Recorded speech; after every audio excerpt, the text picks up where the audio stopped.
আবির দেখল খুশি ঘুমিয়ে পড়েছে, তাও সোফায়।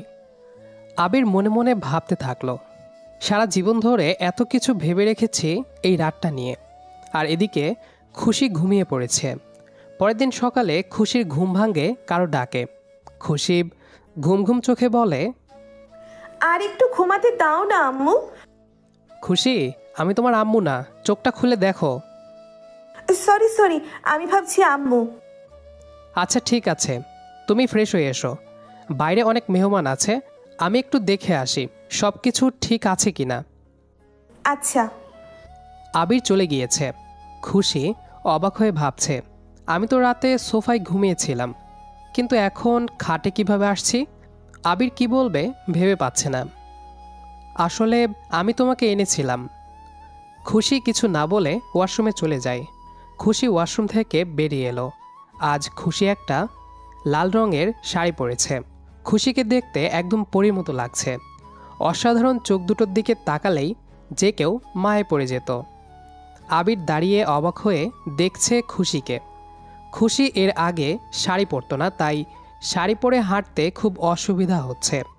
হঠাৎ শাড়িতে পা বেঁধে পড়ে যাচ্ছিল খুশি, আর তখনই আবির ধরে নিল খুশিকে।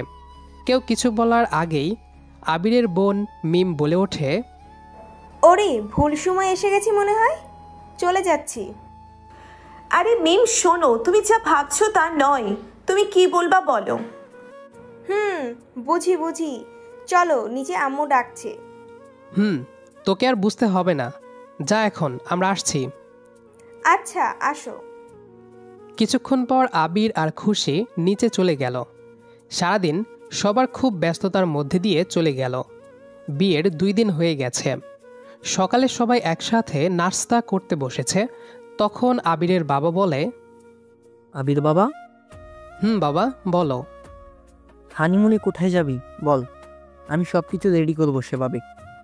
এটা শুনেই খুশির গলায় যেন নাস্তা বেঁধে গিয়েছে। আরে আস্তে আস্তে খাবে তো নাকি, এই নাও পানি খাও।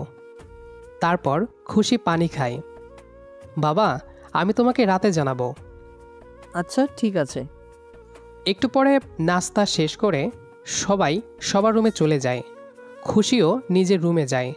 কিন্তু খুশি কিছু একটা নিয়ে খুব চিন্তিত, কারণ সে এখনও অবধি জানে না তার স্বামী কি করে। খুশি মনে মনে আবিরকে একদম সহ্য করতে পারে না। খুশি ভাবে তার সেই ছোটবেলার স্বপ্ন নষ্ট করার জন্য আবিরই দায়ী। হঠাৎ আবির রুমে আসলো।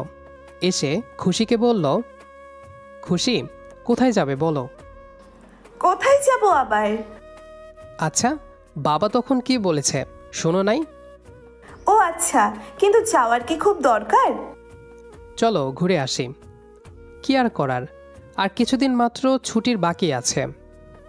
কিসের ছুটি? হঠাৎ আবিরের একটা কল আসলো। আবির তাড়াতাড়ি রুমের বাইরে চলে গেল।